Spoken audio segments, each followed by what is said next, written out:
وسلام على عباده الذين اصطفى أما بعد فأعوذ بالله من الشيطان الرجيم بسم الله الرحمن الرحيم إنا أعطيناك الكوثر فصل لربك وانحر إن شانئك هو الأبتر صدق اللہ العظیم۔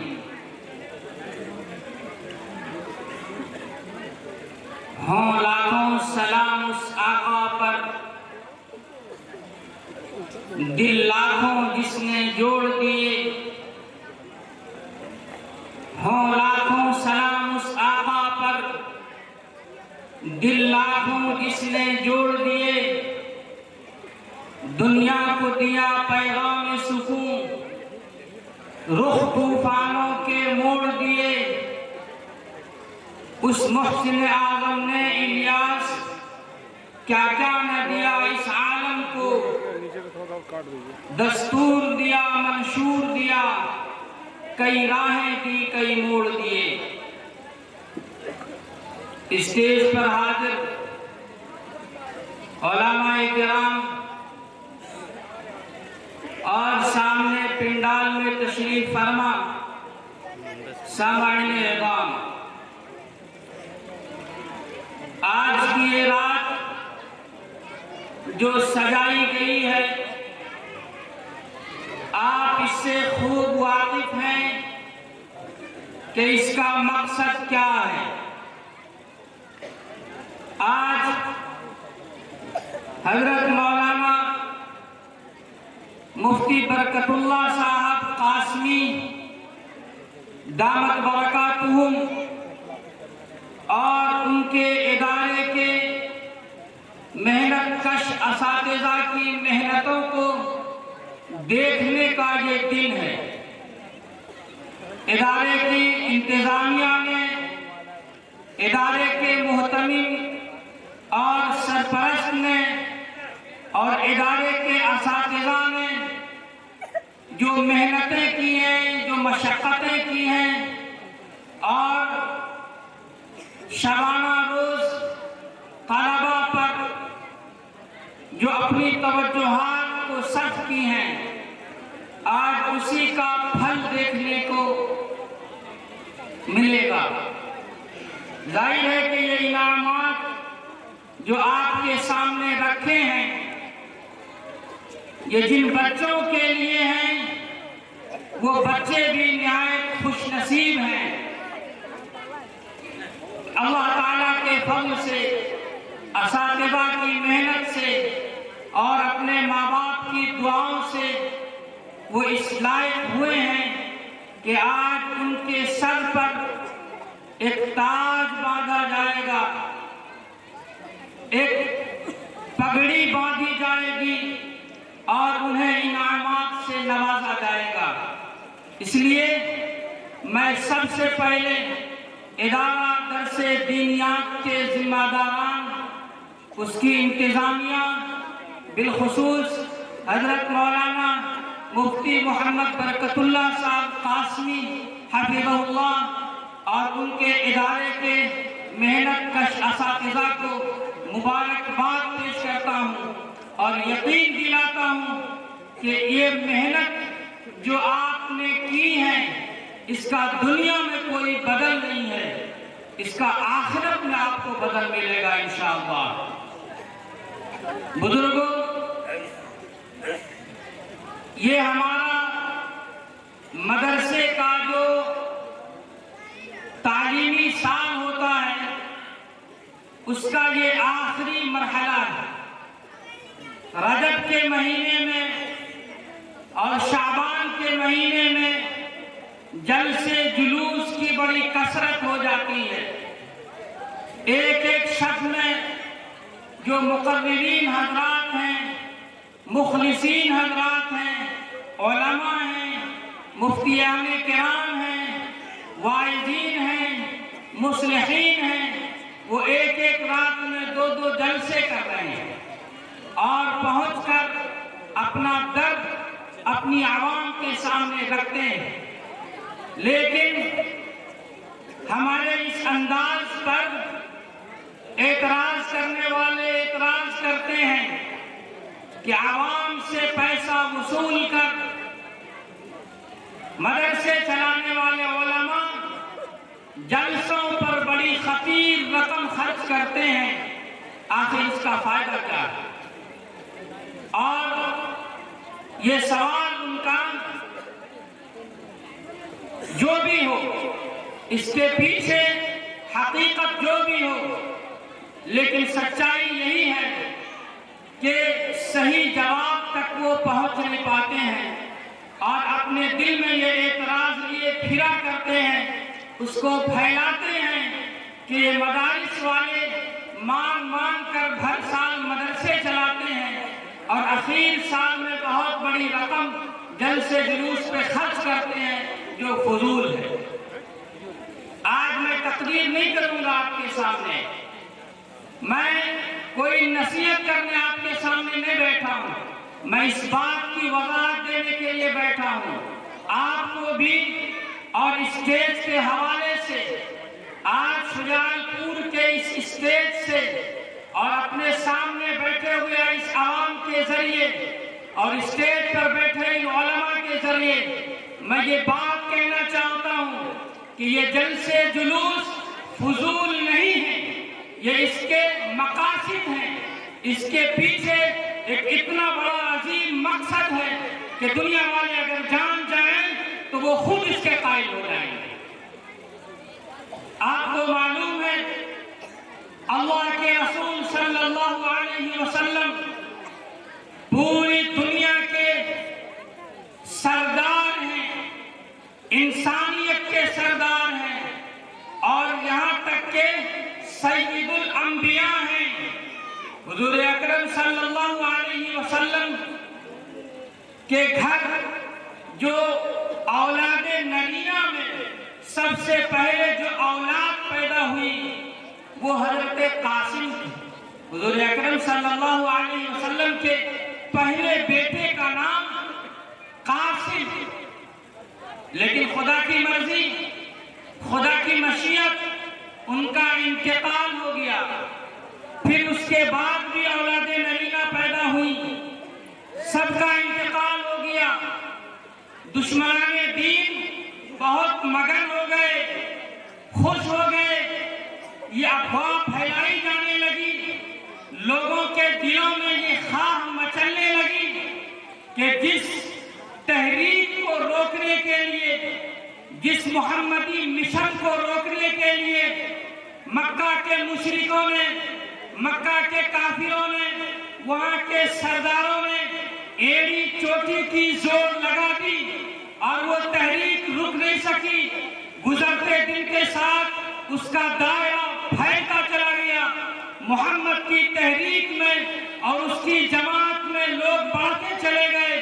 اور دبانے کے باوجود یہ ابھرتے چلے گئے۔ اب وہ دن آ گیا ہے کہ محمد کے گھر میں کوئی اولاد نرینہ نہیں بچی ہے، ان کا نام و نشان تو اپنے آپ مٹ جائے گا، ہمیں کوئی کوشش نہیں کرنی پڑے گی۔ ظاہر ہے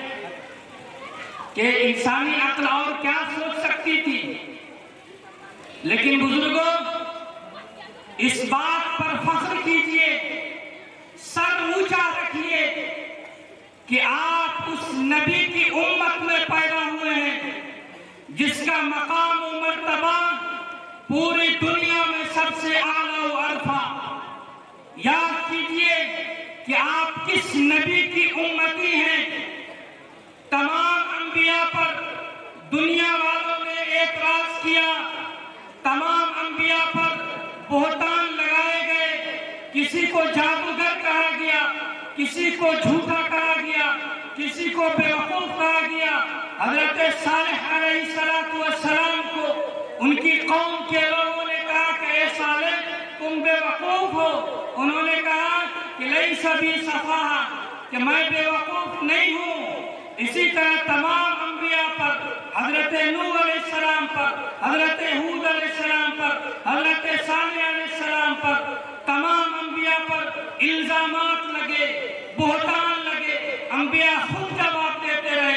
لیکن جب باری محمد عربی صلی اللہ علیہ وسلم کی آئی، سید الکونین کی آئی، شہنشاہ بطحا کی آئی، اعتراض ہوا کہ آپ کی بنیاد ختم ہو جائے گی، آپ کی کوئی اولاد نرینہ نہیں بچی، آپ ملیا میٹ ہو جائیں گے، آپ کا نام و نشان مٹ جائے گا۔ آپ نے جواب نہیں دیا۔ جواب دینے کے لیے رب العالمین سامنے آیا، جبریل امی زمین پر تشریف لائے، قرآن بول اٹھا اور جبریل امی کی زبان سے یہ الفاظ جاری ہوئے، اِنَّا أَعْطَيْنَاكَ الْكَوْثَرَ فَصَلِّ لِرَبِّكَ وَانْحَرْ إِنَّ شَانِئَكَ هُوَ الْأَبْتَرُ۔ کہ محمد، ہم نے آپ کو خیر کثیر عطا کر دیا ہے، ہم نے آپ کو خیر کثیر عطا کر دیا۔ دنیا میں جتنی بھلائیاں ہو سکتی ہیں، جتنے فضل و کمالات ہو سکتے ہیں، جتنی اچھائیاں ہو سکتی ہیں، وہ سب ہم نے آپ کو عطا کر دیا۔ چنانچہ آپ قربانی دیجئے، نماز ادا کیجئے، اپنے رب کی تعریفیں کیجئے، اور جہاں تک بات آپ کے دشمنوں کی ہے اور آپ کے وارثوں کی ہے، آپ کے نام و نشان کی ہے، تو سنیے، اِنَّ شَانِئَكَ هُوَ الْأَبْتَرُ، کہ آپ کا دشمن ہی بے نام و نشان ہوگا۔ آپ کا دشمن جس نے آپ کو یہ طعنہ دیا کہ آپ کی بنیاد ختم ہو جائے گی، آپ کا نام و نشان ختم ہو جائے گا، وہ دشمن بے نام و نشان ہو کر رہے گا۔ اس لیے آپ فکر نہ کیجیے۔ بزرگوں، جلسے جلوس کے ساتھ ساتھ یہ اعتراض بھی ہوتا ہے کہ یہ مدرسے کیوں چلتے ہیں، یہ علماء مدرسوں میں کیوں لگے رہتے ہیں، یہ اعتراض بھی ہوتا ہے۔ اس لیے سنیے، یہ علماء، یہ انبیاء کے وارث ہیں۔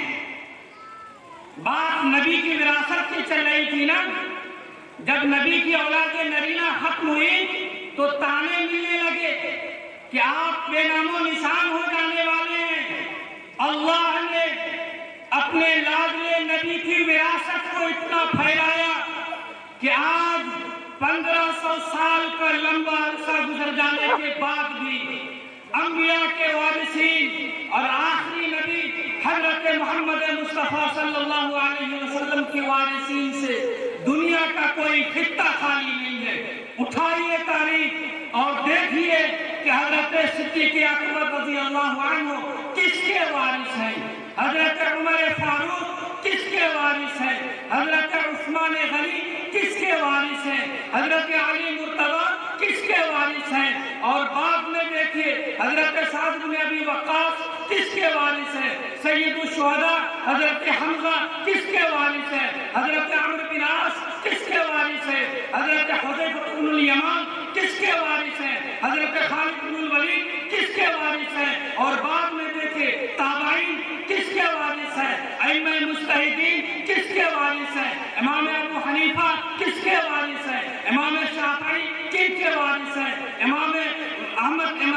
بن حنبل کن کے وارث ہیں، اور دیگر ائمہ کن کے وارث ہیں، اور بعد میں آئیے امام بخاری کن کے وارث ہیں، امام نسائی کن کے وارث ہیں، اور امام ترمذی کس کے وارث ہیں، ابو داؤد کن کے وارث ہیں، اور یہ پورے مشرق سے مغرب پھیلے ہوئے اور شمال سے جنوب پھیلے ہوئے علماء کن کے وارث ہیں، حضرت نانوتوی کن کے وارث ہیں، حضرت مدنی کن کے وارث ہیں، حضرت تھانوی کن کے وارث ہیں، حضرت منگیری کن کے وارث ہیں، سید سلیمان ندوی کن کے وارث ہیں، حضرت مولانا ابو الحسن علی میاں ندوی کن کے وارث ہیں۔ یہ سب نبی کے وارث ہیں۔ یہ اہل مدارس، یہ اہل مکاتب، یہ علماء، یہ طلباء، یہ کن کے وارث ہیں؟ یہ نبی کے وارث ہیں، یہ نبی کی وراثت کے محافظ ہیں، یہ نبی کی وراثت کے پاسبان ہیں۔ یہ جلسے جلوس اسی لیے کیے جاتے ہیں کہ سال بھر یہ علماء، سال بھر یہ طلباء اپنے نبی کی وراثت کو سینے میں بٹھاتے ہیں، سینے میں بساتے ہیں، سینے میں جگہ دیتے ہیں، اور آخر میں اپنے پیغام کو، نبوی مشن کو، نبوی تحریک کو عوام تک پہنچانے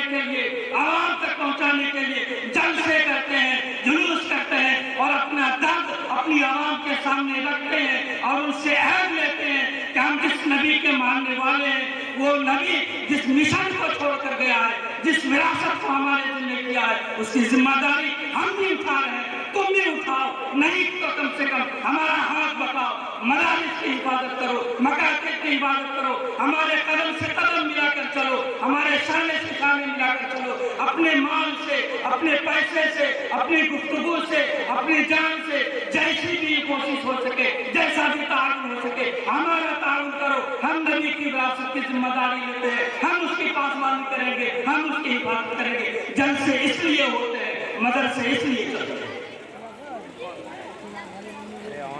ہمیں فضول سمجھتے ہیں آپ، ہم پاگل ہیں، ہماری کھوپڑی گھوم گئی ہے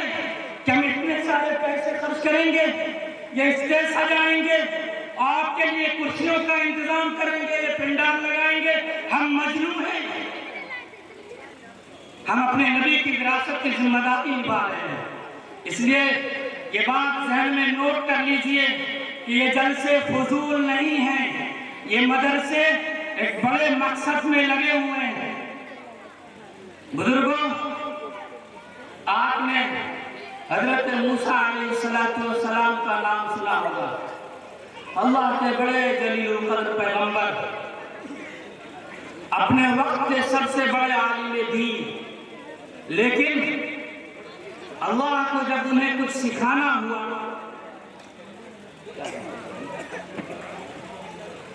تو حضرت موسیٰ علیہ السلام کو یہ حکم ہوا کہ میرا ایک بندہ ہے، آپ جائیے اور ان کے ساتھ رہیے۔ ان کا نام خضر، حضرت خضر علیہ السلام حضرت موسیٰ علیہ السلام کے پاس گئے اور علم سیکھنے کی شرط لگائی، اپنی خواہ کا اظہار کیا کہ ہم آپ سے کچھ سیکھنے آئے ہیں اور ہم کو حکم ہوا ہے کہ ہم آپ کے ساتھ رہیں۔ حضرت خضر نے فرمایا کہ موسیٰ، آپ ہمارے ساتھ رہ پائیں گے؟ ہم جو کام کریں گے آپ اس پر ضبط کر سکیں گے؟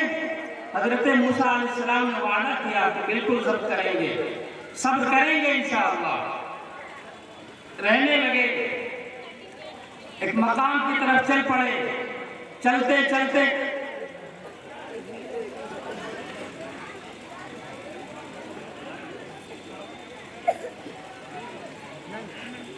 حضرت خضر علیہ السلام نے دیکھا کہ ایک جگہ ایک کشتی ہے اور اس کشتی سے جو کشتی بان ہے اپنے معاش کا اس کو ذریعہ بنائے ہوا ہے، وہ اپنی روزی روٹی کماتا ہے، اس کو حضرت خضر نے عائدار بنا دیا۔ ہم ظاہر ہے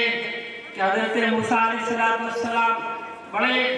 جلالی مزاج کے مالک کہاں صبر کر پاتے ہیں؟ میں یہ کیا کر دیا آپ نے بھائی؟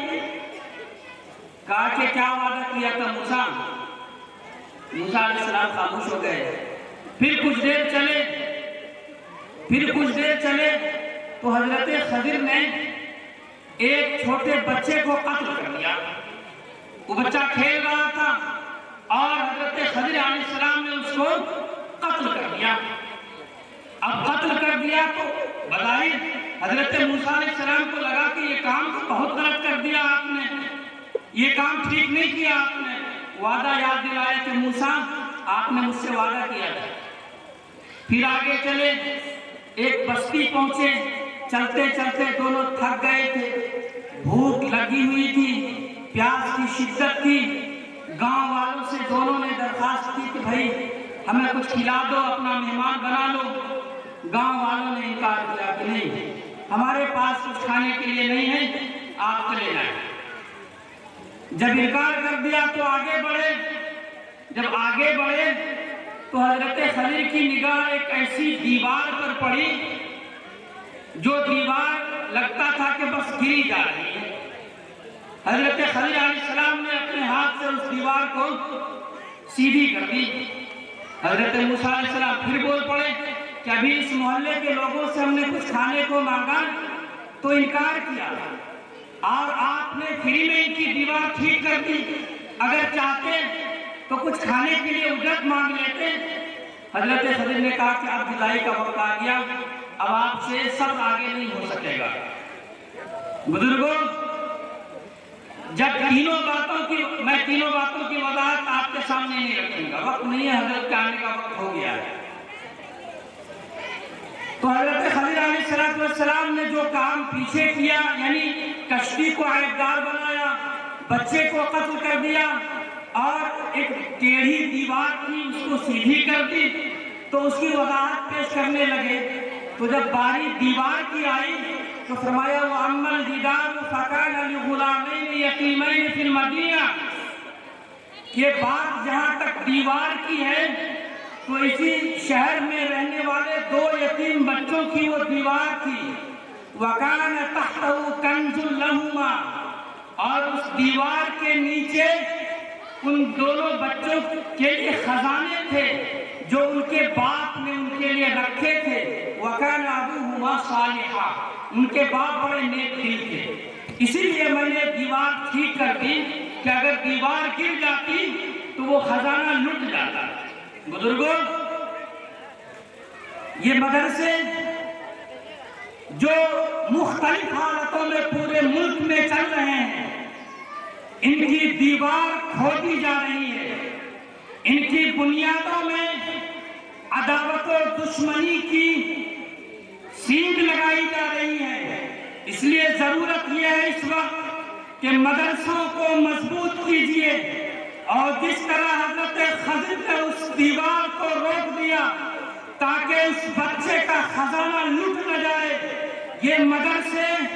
یہ مکاتب، یہ خانقاہیں، یہ مسجدیں جہاں مکتبوں کا نظام ہے، جہاں تعلیم کا نظام ہے، جہاں دین سکھلایا جاتا ہے، جہاں نبی کی تعلیم دی جاتی ہے، جہاں قرآن پڑھایا جاتا ہے، جہاں حدیث پڑھائی جاتی ہے، جہاں نبی کی وراثت تقسیم ہوتی ہے، یہ آپ کے بچوں کے خزانے ہیں۔ اس خزانے کی حفاظت کے لیے آپ پر یہ ذمہ داری بنتی ہے کہ اس دیوار کو مضبوط کیجیے، اس کی بنیاد کو مضبوط کیجیے، جان سے ہو، مال سے ہو، جیسی بھی آپ معاونت کر سکتے ہو کریں، اور اس دیوار کو گرنے سے بچا لیں۔ اگر یہ دیوار گر گئی تو آپ کے نبی کی وراثت لٹ جائے گی، آپ کے یہ بچے جو آپ کو امانت کے طور پر اللہ نے عطا کیے ہیں، ان کی امانت لٹ جائے گی، یہ بے دین ہو جائیں گے، یہ بددین ہو جائیں گے، یہ اللہ کے نافرمان بن جائیں گے، یہ نبوی تعلیمات سے عاری ہو جائیں گے۔ اس لیے ضرورت اس بات کی ہے، بحیثیت باپ ہونے کے، بحیثیت قوم کے ذمہ دار ہونے کے، کہ آپ ایمان والے ہیں، اسلام والے ہیں، قرآن والے ہیں، نبوی تعلیمات والے ہیں، اس کو منتقل کیجئے، اس وراثت کی حفاظت کے لیے جیسی قربانی آپ کو دینی پڑے وہ قربانی دیجئے، اور آپ کے محلے میں، آپ کی بستی میں، آپ کے شہر میں جو بھی مدارس قائم ہیں، جیسی بھی تعلیم وہاں ہو رہی ہے، جو مکتب بھی قائم ہے، آپ ان کی معاونت کیجئے اور اس معاونت کو اپنی ذمہ داری سمجھیے۔ بزرگوں، میں بات ہوا میں نہیں کر رہا ہوں، یہ بات کوئی ہوائی نہیں ہے۔ یہ بچے جو آپ کو ملے ہیں یہ امانت ہیں۔ سورۃ الاعراف کے اندر اللہ تبارک و تعالیٰ نے ارشاد فرمایا، یعنی قیامت کے دن محشر کے میدان میں جو 2 جماعتوں کی آپس میں گفتگو ہوگی، مکالمہ ہوگا، اس کو قرآن نے نقل کیا ہے، قرآن نے اس کو اپنے اندر جگہ دی ہے۔ ہم یہ بتانا چاہتے ہیں کہ یہ بچے جو آپ کے گھر میں ہیں یہ کتنی بڑی امانت ہے، اور اگر اس امانت میں خیانت ہوگی تو ہم کس انجام کو پہنچنے والے ہیں۔ قرآن پاک کے اندر اللہ تبارک و تعالیٰ نے فرمایا، قَالَ ادْخُلُوا فِي أُمَمٍ قَدْ خَلَتْ مِن قَبْلِكُمْ مِنَ الْجِنِّ وَالْإِنسِ فِي النَّارِ كُلَّمَا دَخَلَتْ أُمَّةٌ لَعَنَتْ أُخْتَهَا حَتَّى إِذَا ادَّارَكُوا فِيهَا جَمِيعًا قَالَتْ أُخْرَاهُمْ لِأُولَاهُمْ رَبَّنَا هَؤُلَاءِ أَضَلُّونَا فَأَتِيهِمْ عَذَابًا من النار قال لكل ضعف ولكن لا تعلمون وقالت أولاهم لأخراهم فما كان لكم علينا من فضل فذوقوا العذاب بما كنتم تكسبون. اللہ فرماتا ہے جب محشر کے میدان میں ہم کہیں گے کہ چلے جاؤ انہی لوگوں میں شامل ہو جاؤ جو تم سے پہلے جہنم میں داخل ہو چکے ہیں، تو جب بھی کوئی جماعت، جب بھی کوئی گروہ، خواہ جناتوں میں سے ہو خواہ انسانوں میں سے ہو، اللہ سے عرض کریں گی، شکایت ہوگی. بعد والے لوگ اپنے پہلوں کی شکایت اللہ سے کریں گے. قالت اخراہم لأولاہم، بعد والے لوگ اپنے پہلے والوں کے بارے میں اللہ سے کہیں گے ربنا ہؤلاء اضلونا، کہ اللہ ہم کو انہوں نے گمراہ کیا ہے، ہمیں انہوں نے ضائع کیا ہے، لہذا آج ان کو دگنی سزا دے دیجیے. قال لكل ضعف ولكن لا تعلمون. اللہ فرماتا ہے بڑا سمپل اور سادہ سا جواب کہ آج تو ہر ایک کے لیے دگنی سزا ہے، تمہیں اس بات کا علم نہیں ہے. پھر پہلے والے لوگ بعد والے کو کہیں گے قالت اولاہم لأخراہم، پہلے والے لوگ بعد والے کو کہیں گے فما کان لکم علینا من فضل، کہ ہم پر تمہیں کیا فضیلت حاصل ہے. فذوقوا العذاب بما کنتم تکسبون، جیسا کر کے آئے ہو ویسا بھگتو، ہماری بات مت کرو. یہ مکالمہ ہوگا محشر کے میدان میں دو جماعتوں میں، پہلے والوں اور پچھلے والوں میں. یہ مکالمہ قرآن میں اللہ نے نقل کیا ہے، اور بالکل اسی مفہوم کو سورۃ الاحزاب میں فرمایا اِنَّا أَطَعْنَا سَادَتَنَا وَكُبَرَاءَنَا فَأَضَلُّونَا السَّبِيلَ. لوگ کہیں گے کہ اللہ ہم نے اپنے بڑوں کی پیروی کی ہے، ہم نے اپنے بزرگوں کو دیکھ کر یہ راستہ اختیار کیا تھا، انہوں نے ہمیں ضائع کر دیا، انہوں نے ہمیں گمراہ کر دیا، تیرے راستے سے انہوں نے ہمیں بھٹکا دیا. اے اللہ آج ان کو دگنی سزا دیجیے اور خوب لعنت بھیجیے ان پر. اللہ تعالیٰ وہی سیدھا سمپل جواب دے گا. کہنے کا مطلب یہ ہے کہ یہ بچے جو ہمیں اللہ نے عطا فرمائے ہیں یہ بڑی ذمہ داری کی چیز ہے. اگر ان کے تعلیم کی اور ان کے تربیت کی ذمہ داری کو ہم نے ادا نہیں کیا تو کل قیامت میں یہ بچے اللہ کی عدالت میں ہماری شکایت کریں گے، اور ان کی گمراہی، ان کی بے دینی، ان کی نافرمانی ہمارے لیے زحمت بن جائے گی. ہم اللہ کی عدالت میں مجرم گردانے جائیں گے. اور اس کا نمونہ ہمیں قرآن عطا کرتا ہے. فرماتا ہے قرآن ام کنتم شہداء اذ حضر یعقوب الموت اذ قال لبنیہ ما تعبدون من بعدی قالوا نعبد الہک والہ آبائک ابراہیم واسماعیل واسحاق الہا واحدا وَنَحْنُ لَهُ مُسْلِمُونَ. حضرت یعقوب علیہ السلام کا نام سنا ہوگا آپ نے. یہ خاندان بنی اسرائیل کے بڑے جلیل القدر پیغمبر ہیں، اور خاندان بنی اسرائیل نبیوں کا خاندان ہے جس میں تقریباً 4,500 انبیاء پیدا کیے گئے. اس نبوت کے خاندان کا ایک فرد جو بڑا جلیل القدر پیغمبر حضرت یعقوب علیہ السلام کی وفات کا وقت جب قریب آیا تو انہوں نے اپنے خاندان کے تمام بچوں کو جمع کیا اور پوچھا کہ اے بچوں بتاؤ ہمارے بعد تم کس کی عبادت کرو گے؟ ہمارے جانے کا وقت تو آ گیا ہے لیکن ہمارے بعد تم کس کی عبادت کرو گے؟ اب یہیں پر ٹھہریے اور ٹھہر کر پہلے اپنا محاسبہ کیجیے کہ آج ہم دنیا سے جاتے ہیں، ہمارا دنیا سے جانے کا انداز کیا ہوتا ہے، ہم کیا بکتے ہیں. یہ دکان کھلانے کو دے دینا، یہ مکان کھلانے کو، اس بینک میں اتنا بیلنس ہے، اتنا بانٹ لینا، اور یہ کرنا اور وہ کرنا، یہی دنیا داری کی باتیں بک کر ہم یہاں سے چلے جاتے ہیں، اور جو قرآن ہمیں نمونہ عطا کرتا ہے اس نمونے کی طرف ہماری نگاہ نہیں جاتی ہے۔ آپ کو اپنے بچوں سے محبت ہے، ہونی چاہیے، انسانی فطرت ہے، فطرت کا تقاضا ہے کہ بچوں سے محبت ہوتی ہے، وہ دنیا کی بہت بڑی نعمت ہے، اس کے بغیر زندگی میں کوئی مزہ نہیں ہے۔ لیکن آپ نے بچوں کی فکر کی کہ جیسے دنیا کے تعلق سے آپ ان کے لیے فکر ہو لی کہ ہمارے بعد یہ بچے کھائیں گے کیا، پہنیں گے کیا، ان کا مکان کیسا ہوگا، ان کی تجارت کیسی ہوگی، ان کا کاروبار کیسا ہوگا، ان کے رہنے سہنے کا انتظام اچھا ہوگا کہ نہیں ہوگا، محلے میں ان کی کوئی پہچان ہوگی کہ نہیں ہوگی، ان کا کوئی وزن کوئی ویٹ ہوگا کہ نہیں ہوگا، یہ فکر ہم دنیا میں کرتے ہیں، کرنا چاہیے۔ لیکن اے بزرگوں، جہاں 50 قسموں کی فکر ہم دنیا کے تعلق سے اپنے بچوں کے لیے اوڑھتے ہیں،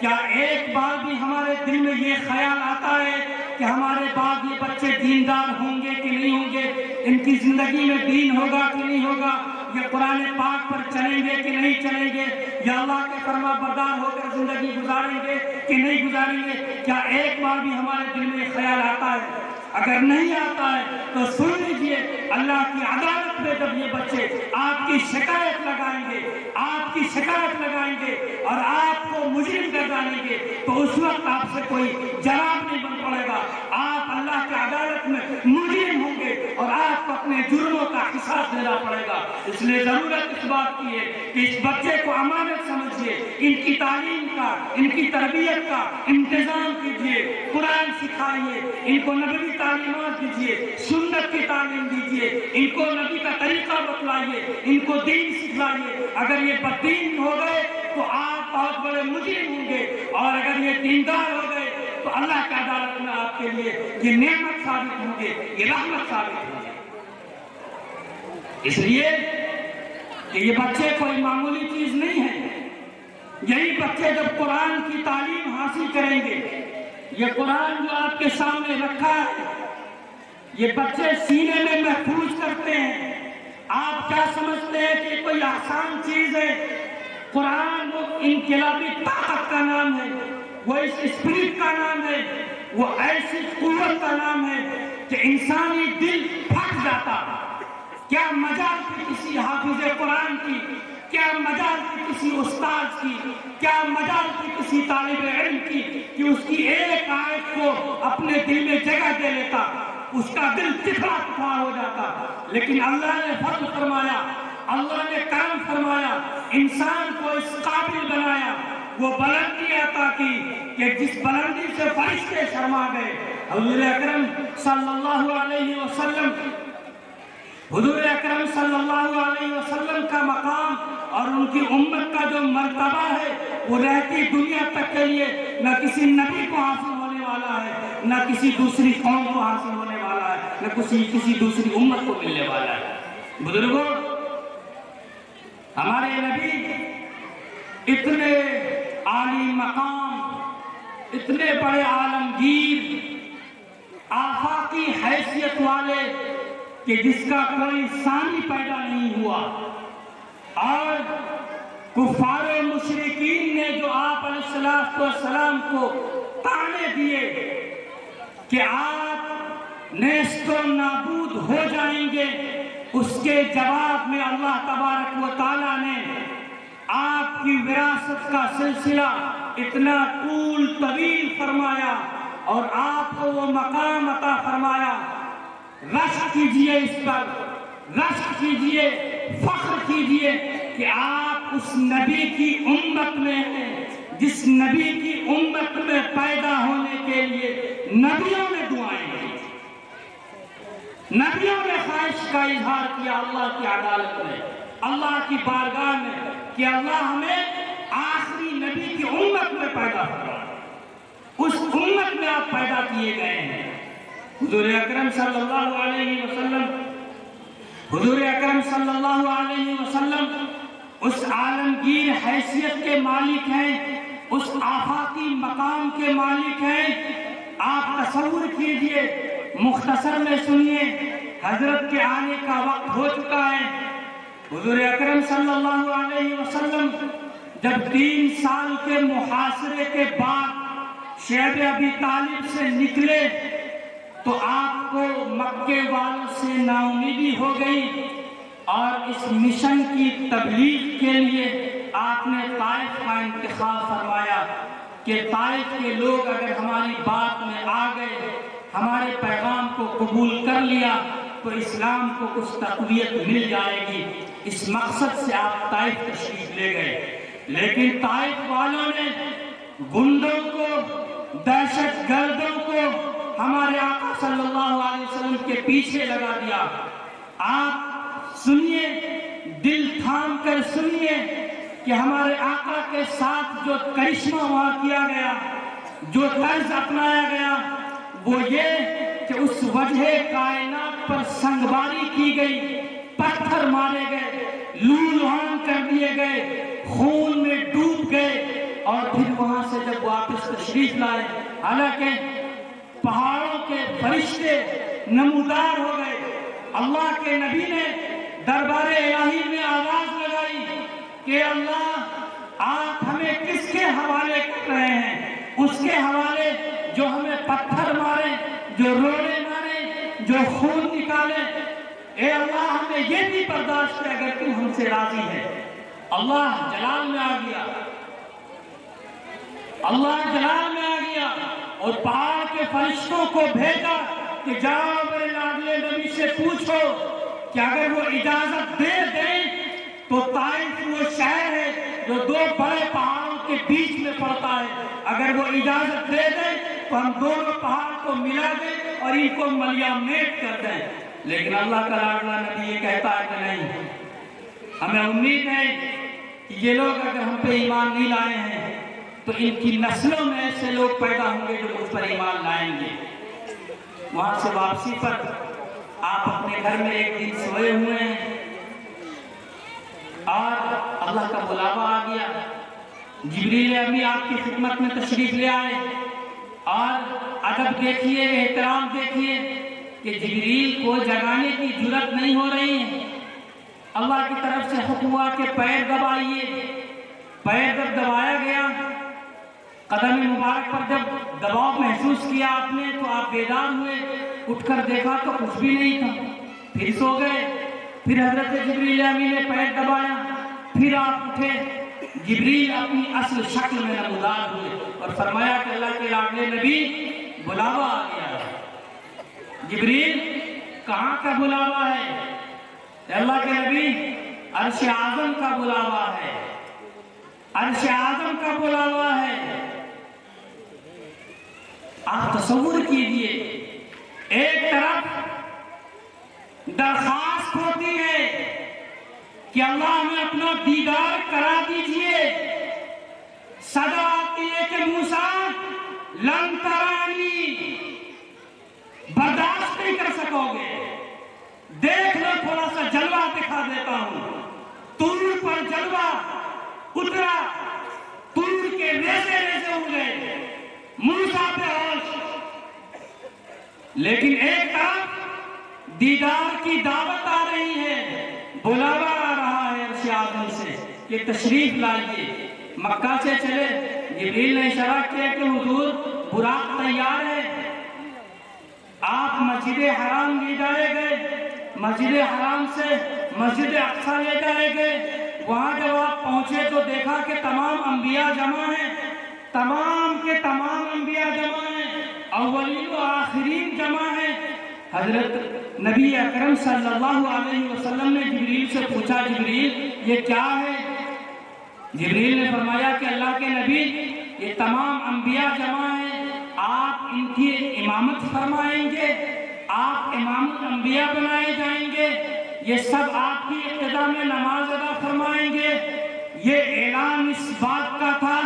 کہ اس آخری نبی کو جو شریعت عطا کی گئی تھی، جو خلافت سونپی گئی تھی، جو مقام عطا کیا گیا تھا، قرآن کی شکل میں جو کتاب عطا ہوئی تھی، وہ عالمگیر کتاب تھی، وہ عالمگیر حکومت تھی، وہ آفاقی پیغام تھا۔ اس آخری شریعت کے بعد سارے نبیوں کی شریعت منسوخ، اس آخری کتاب کے بعد ساری کتابیں منسوخ، اس آخری رسالت کے بعد ساری رسالت منسوخ۔ اب اگر کسی کی رسالت چلے گی، اب اگر کسی کی خلافت چلے گی، اب اگر کسی کو ہدایت ملے گی تو ان ھدی اللہ ھو الھدی،